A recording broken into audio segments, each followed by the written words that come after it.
A decade ago, we were seeing consumers articulating things like, I want to be environmentally conscious and I prefer packaging that it's cleaner or ingredients that are cleaner. But then you might conduct a conjoint analysis and realize that they are making decisions based on price or that they prefer private label, despite everything they tell you about how they prefer to protect the environment or their families with better ingredients. Then this doesn't necessarily mean that consumers are lying, but it might be that they are in conflict because back then there might have not been that many options to do both, to be budget conscious and convenient and environmentally friendly. But that tells you that there is an opportunity to disrupt a category there by giving them what they tell you they want, but they are not empowered to choose. Hello, fellow insight seekers. I'm your host, Molly, and welcome to the Curiosity Current. We're so glad to have you here. And I'm your host, Stephanie. We're here to dive into the fast-moving waters of market research, where curiosity isn't just encouraged, it's essential. Each episode, we'll explore what's shaping the world of consumer behavior, from fresh trends and new tech to the stories behind the data. From bold innovations to the human quirks that move markets, we'll explore how curiosity fuels smarter research and sharper insights. So whether you're deep into the data or just here for the fun of discovery, grab your life vest and join us as we ride the Curiosity Current. Today on the Curiosity Current, we are joined by Deb Mendez, a consumer insights leader whose career spans some of the biggest names in CPG, including Kenvue, Mars, Kraft Heinz, and Pharmavite. Deb works at the intersection of agile insights, brand growth, and strategic influence, helping teams turn consumer understanding into sharper creative, stronger business decisions, and more effective brand plans. Her work also spans brand strategy, communications, and insights generation, with a strong focus on using quant data not just to measure what consumers say, but to get closer to what's actually motivating them beneath the surface. So today we're exploring how to use quantitative research to uncover perhaps the less obvious truths in consumer behavior, how to build deep insights when budgets are under pressure, and what it takes to develop critical thinking talent in a perpetually AI-shaped research world. Deb, welcome to the show. We're so excited to chat with you today. Likewise, I'm really happy to be here. I love Curiosity Current, so I'm happy to be a guest now. It's always fun to have a fan. So, Deb, you've built a role where insights clearly do more than just validate decisions that have already been made.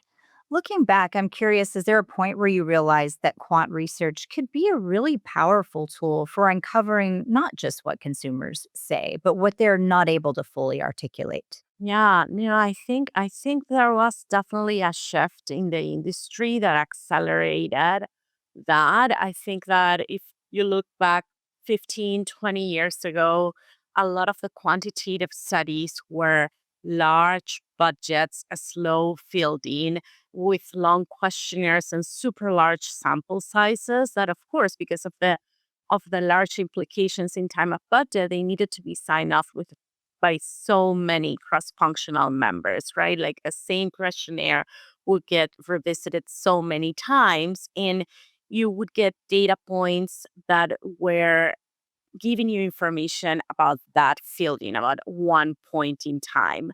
But then with agile research and big data, we were able to field multiple iterations, sometimes of the even same question, getting more data points.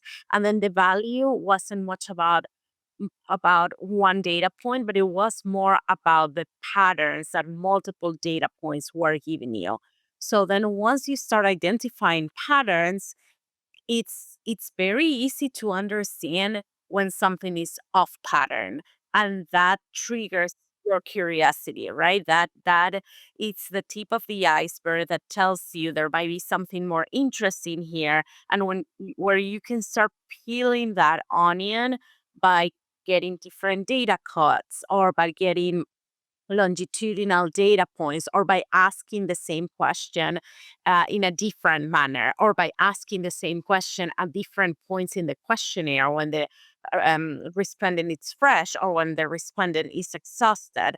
And identifying those discrepancies is what tells you, like, okay, I don't know if consumers are aware of this, but they are contradicting themselves, and there might be a deeper reason here. And that is something that really is always really fascinated me about your work and the passion that you have for this, which is the consumer unconscious of things that impact consumer behavior that they don't even know, that they don't even realize. So when you say that and you're looking to measure that, what does that look like in practice?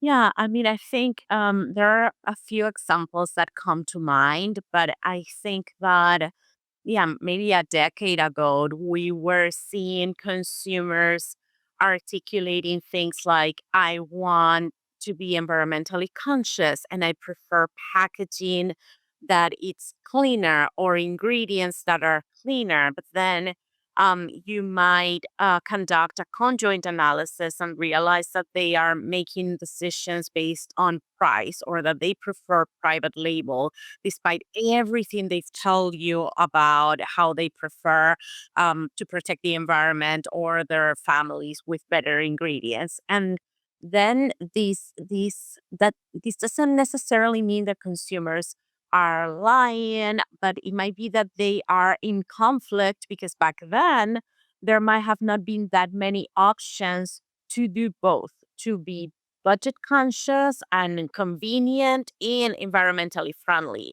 But that tells you that there is an opportunity to disrupt a category there by giving them what they tell you they want, but they are not empowered to choose. And that's when you see that mismatch between what they articulate and what they do.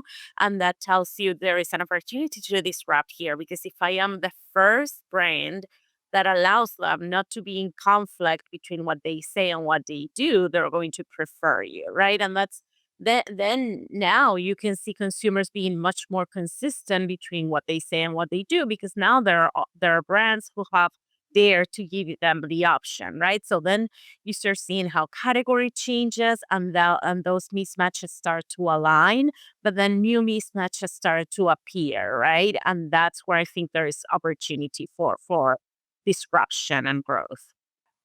I think that that is such a fascinating kind of process and indicators that you're chatting through with us. I was curious, and I had a question for you that around the sort of paradoxical nature of using structured survey data to uncover unconscious motivations. And I was very curious about like the signals that you use, and I thought maybe reaction time is some of what you're talking about, but I love to hear you. You're taking it back. It sounds like you've been doing this before we were doing reaction time based experiments and really just looking for the mismatch between the kinds of things that we see people say and the kinds of choices they make in kind of discrete choice exercises, which have been around forever. So you're really describing a process that doesn't take the newest tech, right? It's something that you've probably been doing for years and years, and that's fascinating. Yes, yes. I think you're spot on. I think you can identify those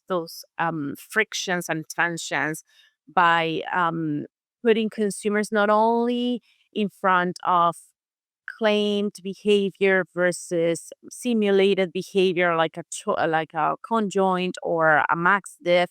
That's definitely one way, but also like creating artificial environments that put them in certain situation, right? Like it can be shelf tests, or it can be adding artificial constraints like timing, as you mentioned. So seeing how consumers behave in those different environments and how consistent or inconsistent can be very revealing about things that they might not be even aware. And that's where you start tapping into that unconscious, right? They don't know that they answered one thing but behaved like the other. They don't know the results of their own conjoint, right? And that's where the richness comes in. So, for you, is it like when we see those discrepancies, it is a cue to investigate further, to really get down to the bottom of like why that might be occurring? Yes, for sure. When you see those inconsistencies, then you can start um, yeah, peeling the onion and doing deeper data cuts of the same thing, right? Like, does these inconsistencies show up with across all of my demographics or all of my behavioral groups, or did it show up last year, or does it show up at a different season of the year, or through a shopper of a different retailer? And that's where you start seeing the story unveiling itself and getting giving you some depth on them and some cues on the potential whys for those discrepancies. I wanted to call out something that you had said a bit earlier because we talk a lot about the say do gap on this podcast, but I don't think we've had someone necessarily say that the opportunity lies in actually the middle of that. And it's your job as a brand to iterate a product that allows the consumer to not be in conflict with each other. I don't think we've seen that perspective before, which I just wanted to call out as really really interesting. Of instead of we're trying to close this gap, we're trying to better understand what creates this gap. Instead, it's an opportunity. I think to just to piggyback on that, Molly, I think it's that we treat the gap as something that is, it means the say was not accurate, right? It's like what they said doesn't match what they do. So maybe they lied to us. Maybe this is a data quality issue. When in reality, that say do gap exists in real life for consumers, for humans, right? Yeah. Yes, 100%. So yeah, I think at seeing executives at major corporations say like, yeah, let's not, for example, let's not invest in sustainability or higher quality ingredients. We see that at the end, this is what they're choosing at shelf.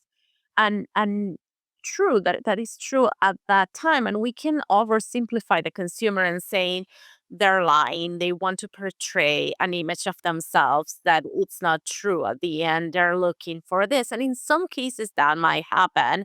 But I think they're missing the opportunity to move the category in a direction that it's more aligned with what consumers say they want to be and who and how they are behaving today. And then there's going to be one competitor that's going to do that. They are going to innovate. They are going to fight for a piece of the share of the larger ones, and they are going to deliver the consumer exactly what they want, and they're going to get a share of the consumer, and that's going to be an opportunity missed, right? So we've seen that in categories through history where things that were unique 10 years ago, now they are the point of parity and not the point of distinction in the category, right? And that's how you see them evolve. So I think, yes, sometimes consumers might lie to themselves, but there is a reason. If you understand that reason, then you can capitalize on it and get growth rather than ignoring it and thinking, yeah, consumers are lying or this is a bad survey that came out wrong. Yeah, sure, those things do happen. But if you start seeing the consistency in the inconsistency, that tells you there might be something deeper. Yeah, it's like treating it as signal, not noise. Yeah, I love that reframing. I think that's gonna be useful to a lot of people. There's a phrase in research that I've been kind of noodling around on lately around, like, deep insights, shallow budgets, because I think it really does, like, capture this tension that so many researchers, especially brand side researchers, are living with right now. I'm curious in your roles, how have you protected depth when I feel certain that you've experienced that pressure for speed and efficiency? I love this question. And again, this is one of those phrases where we're treating it as a contradiction, but I actually think they can be very well aligned because shallow budgets forces you to do deeper research. When you have shallow budgets and shorter timelines, then your critical thinking needs to be flawless. And that's where you can't sacrifice depth. You can't sacrifice depth of thinking. So, truly taking the time to understand the needs of your cross functional teams, to understand what's the business decision at hand, what are the business risks? What's the cost of those business risks? How do you mitigate the risk? Then you can be very surgical about what are the data points that you don't have, that you don't have historically, that you haven't tested in the past, and that you truly do need to get. But you can be so surgical, so specific, so intentional that then you can go deep into those data points, right? So you can concentrate resources on being deep in what truly matters and isolate what you don't truly need. Isolate those nice to have so that you might complement with what you already know or with safe assumptions that you might not be certain, but they don't put the business at risk. So that way, yeah, those budgets and timing constraints can actually be very helpful to shape the research in the right direction. It sort of forces you to crystallize what's most important, right? Exactly. Yeah, and I was even sort of thinking this push of the cheaper research versus the smarter research and what that looks like. It can be very difficult to see a tightened shoestrings, tightened budget around you and think I'm going to do everything that I need to, but I'm going to do it in this really cheap way versus like you're saying, really distilling down exactly what you're trying to get at and investing in that in a very smart way. Yeah, when I think about cheap research, I can imagine something that is very broad and very shallow. So, yeah, you might not be able to do much with that.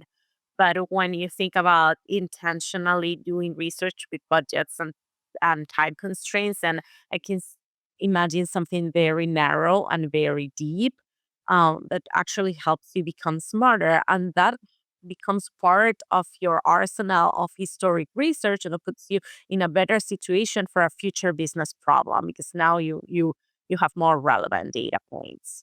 And when we talk about doing research to empower business decisions, it's important to have that research as part of the process from the beginning.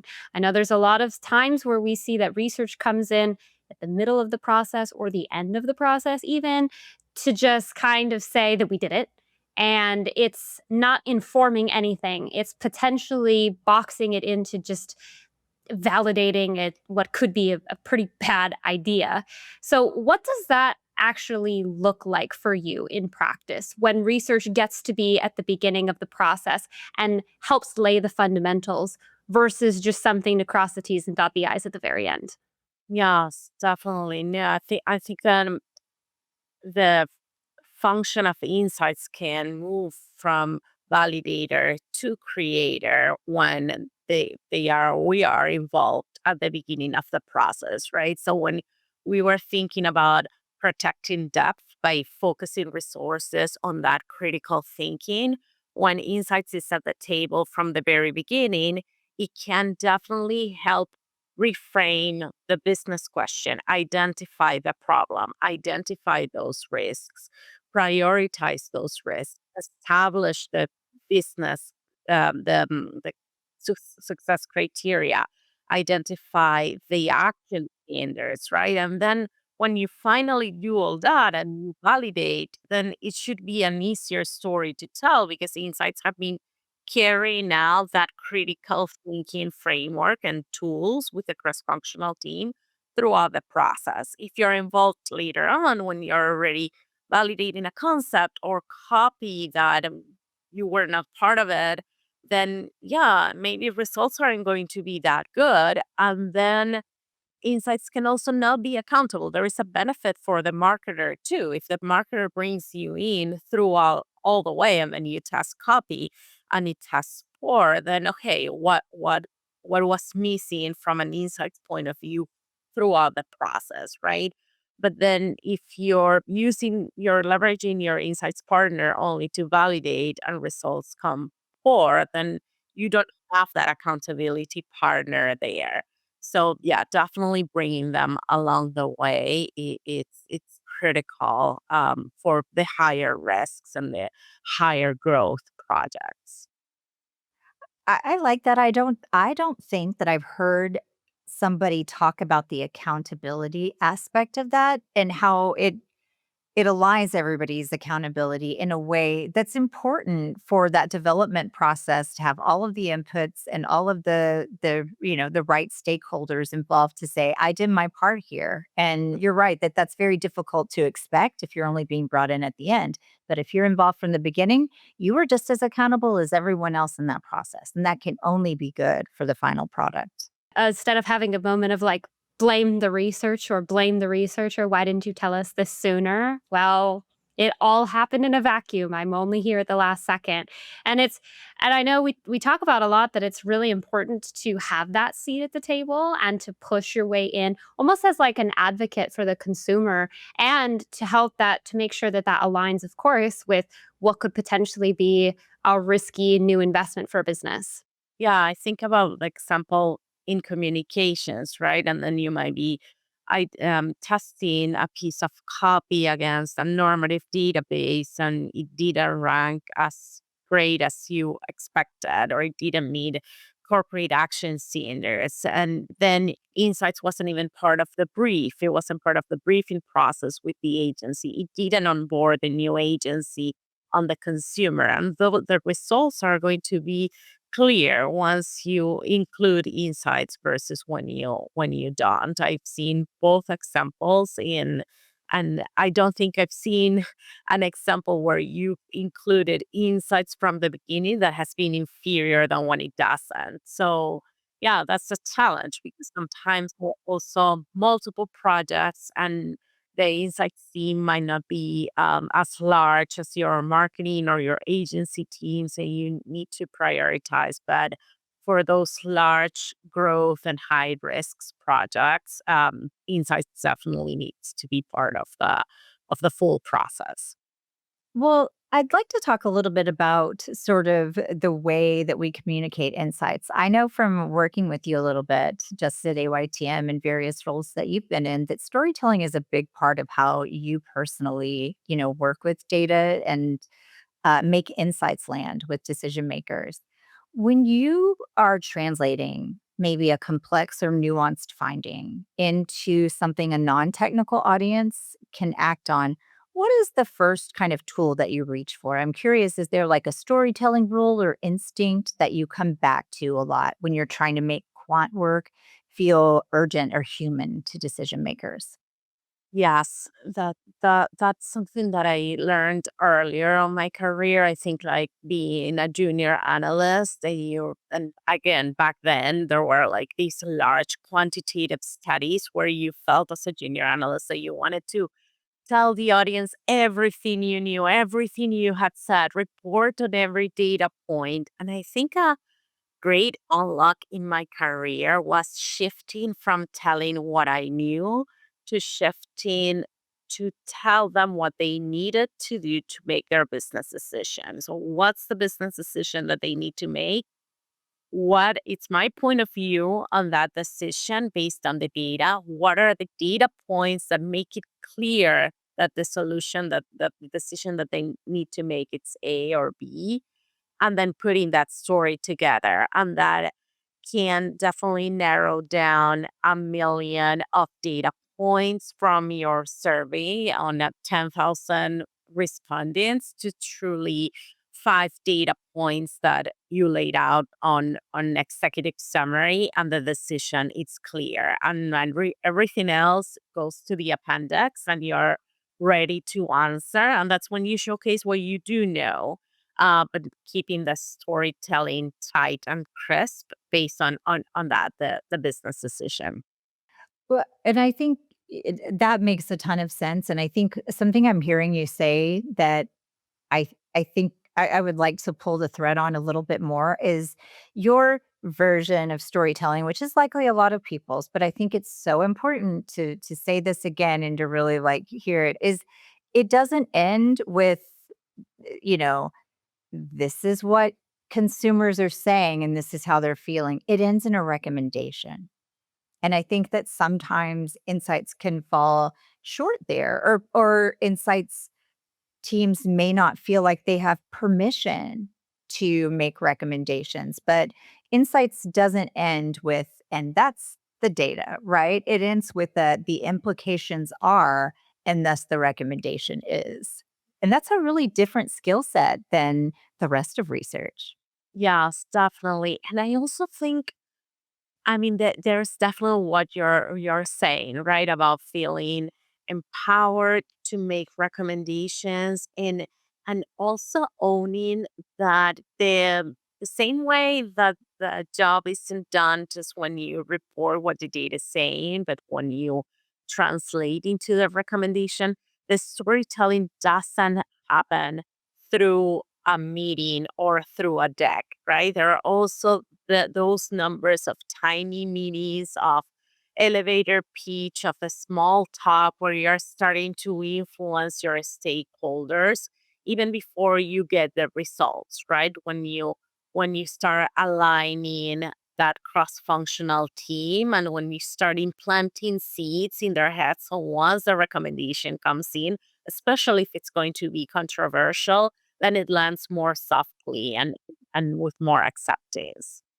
Well, this is the elephant in the room for the vast majority of conversations, but AI is very clearly changing how research is done, but it's also changing what sits with the human and requiring more critical thinking into that distinction. And that determines what successful research teams will value. So, when you're thinking about the research skill set today and developing research talent right now for the next generation of professionals, what critical thinking skills do you think are the most important to protect? What is going to continue to sit with the human being versus what can be optimized or outsourced to an AI system? Yeah, I think that there are two critical skills. One, it's going to be problem framing. And the second one is going to be judgment. So AI, it's wonderful even for critical thinking. It can be a very powerful critical thinking tool, but just like any other tool, it's going to be just as good as the user of it.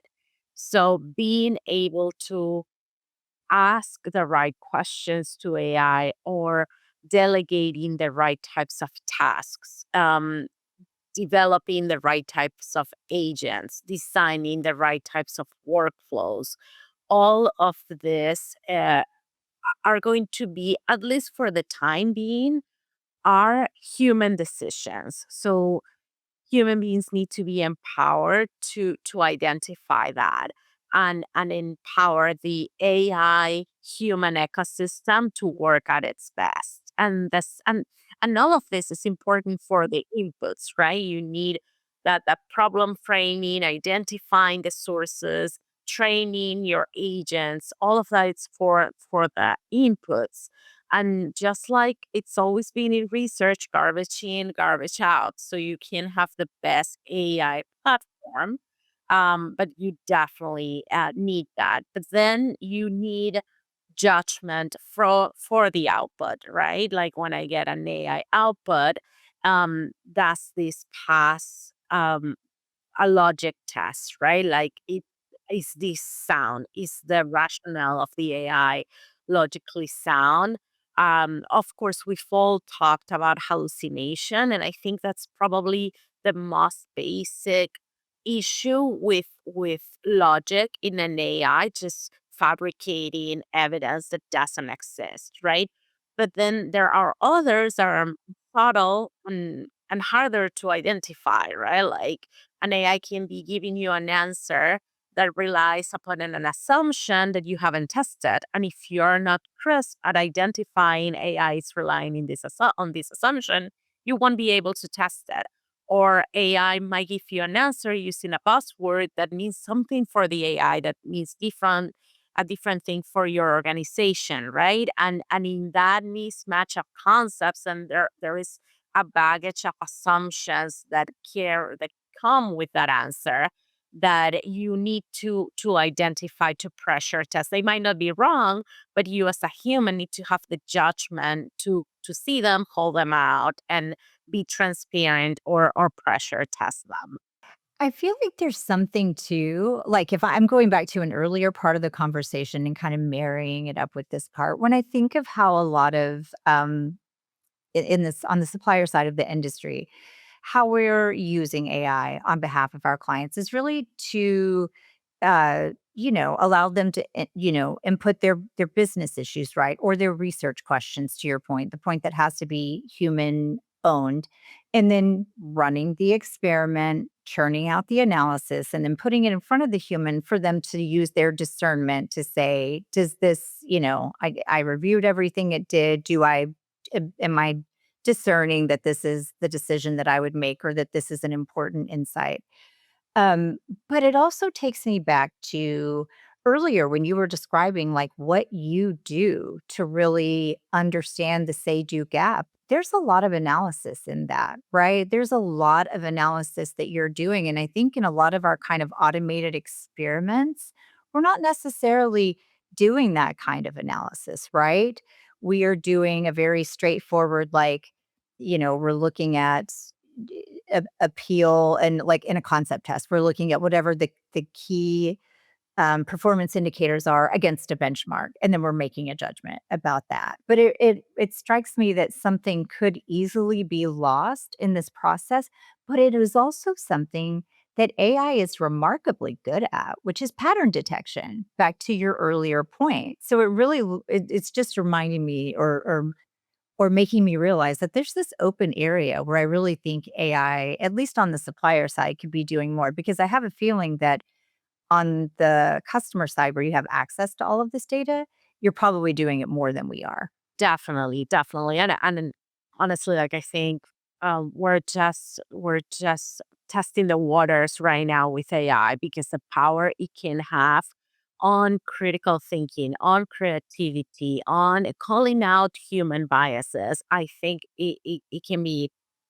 truly infinite or untapped, nothing that we've done up until now. And AI, it's a great critical thinking. It's a great problem reframer. It's great with judgment, right?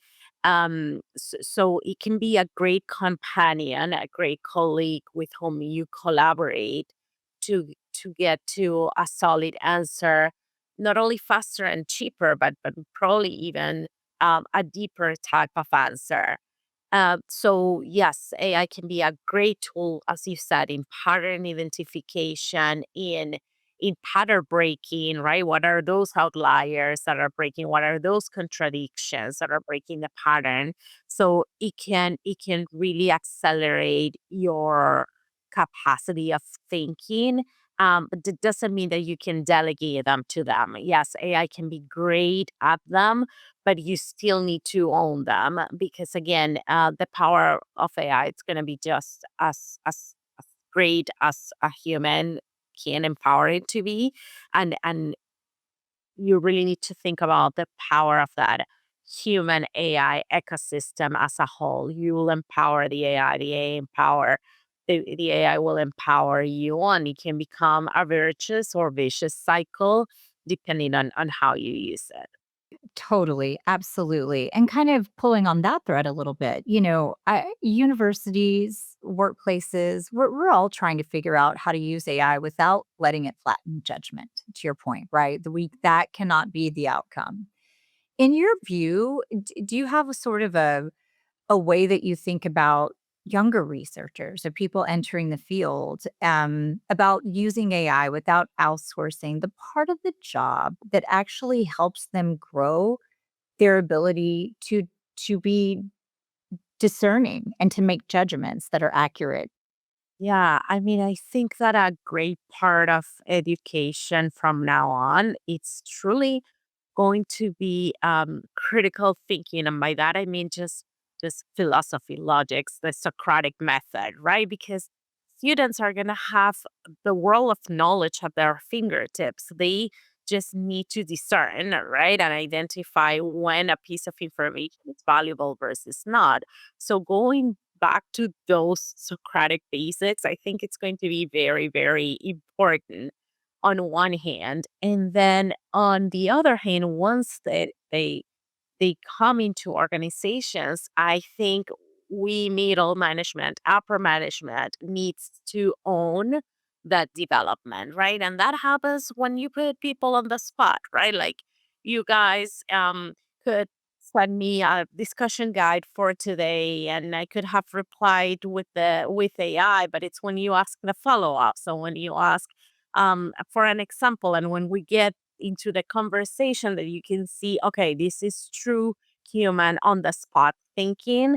So I think that preparing junior talent to present to the boards to answer questions of the spot, they will be able to continue sharpening their critical thinking needed for what they are managing the AI backstage, right? So I think yeah, it's up to the upper and middle managements to develop that junior talent so they don't lose those human skills that will continue to be needed when managing AI.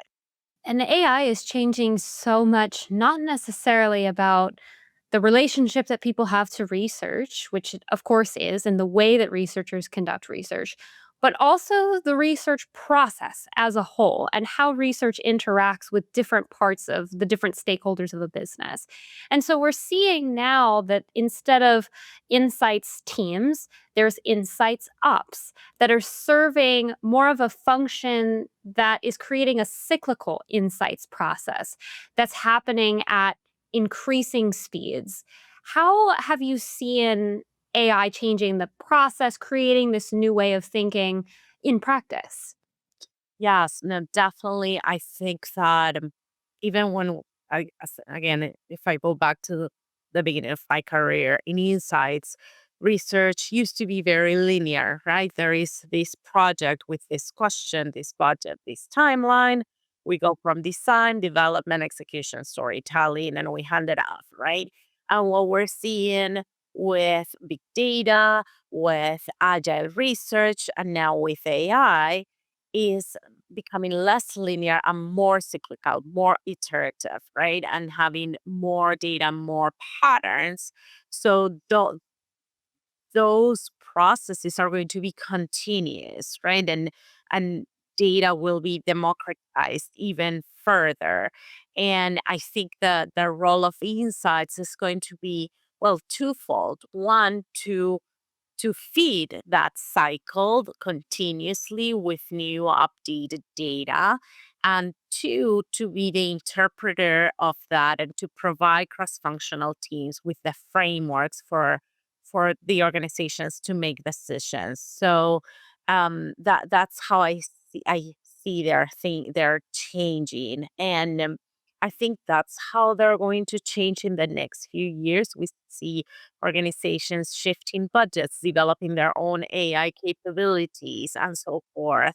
Um, we see more of that, but I think that maybe in the next 3 to 5 years, or who knows, maybe even sooner. But I do think we're going to see a wave of qualitative renaissance because AI is going to be so ubiquitous. Everybody is going to be leveraging so much data that it's public at such a great speed that only the brains that decide to invest in deep qualitative data that fits those models are going to be the ones that distinguish themselves. So I think it's going to be interesting because all the topic of this conversation was leveraging quantitative to reveal consumers' unconscious in a way that they cannot even articulate. But I think the opposite will happen too. We're going to be leveraging deep, high quality qual to feed the quantitative, the LLMs, the agents with data that it's super relevant.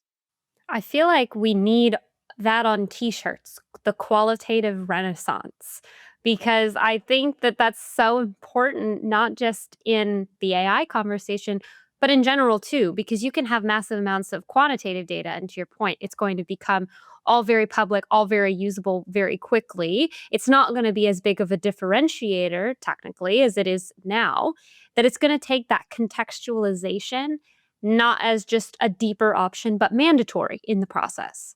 Yes, 100%.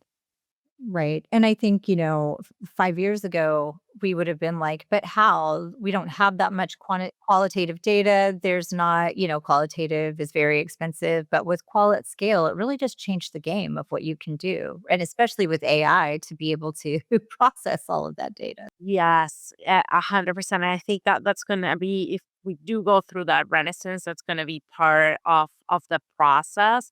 How do we decrease the friction? Because up until now, we've always thought qual means slow, expensive, ad hoc, and custom, right? And maybe new qualitative methodologies will come in where they unlock that friction, they lower that friction. Maybe there are going to be off the shelf reports for the industry where brands can customize with a follow up, right?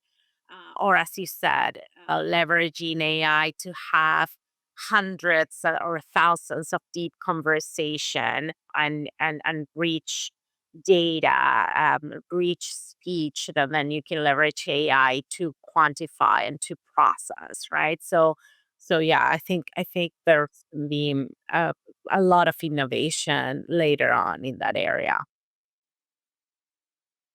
Well, thank you so much, Deb. It's been a super enlightening and interesting conversation so far. There's a lot of topics that I feel like we've talked about on the show, but a completely new lens for a lot of them. So thank you again so much for taking the time to chat with us today. I want to switch gears a little bit and take us into our reoccurring segment that we have here on the show called Current 101, where we will ask all of our guests the same questions, which is in the insights industry, what is something that you would like to see stop? And what is something that you would like to see more of?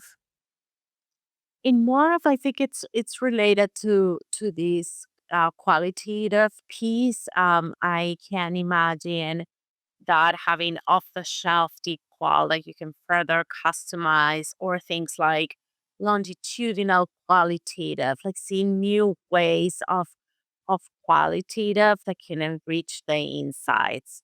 Something that like to that I would like to stop seeing. That's a harder one. Um, I mean, I think that there is no that much need anymore for these quantitative foundational studies that you just feel every 2 to 3 years. I rather have just shorter, iterative, and more continuous studies. I like that. Yeah, and I think especially where we are right now, yeah, 2 years is far too long between like, we're in a stage of rapid innovation, it's changing so many things, so I think that those are exactly the kinds of studies that get us in trouble when they're too far apart. Yeah, and that was actually my first job in research, was actually managing a giant ongoing brand tracker.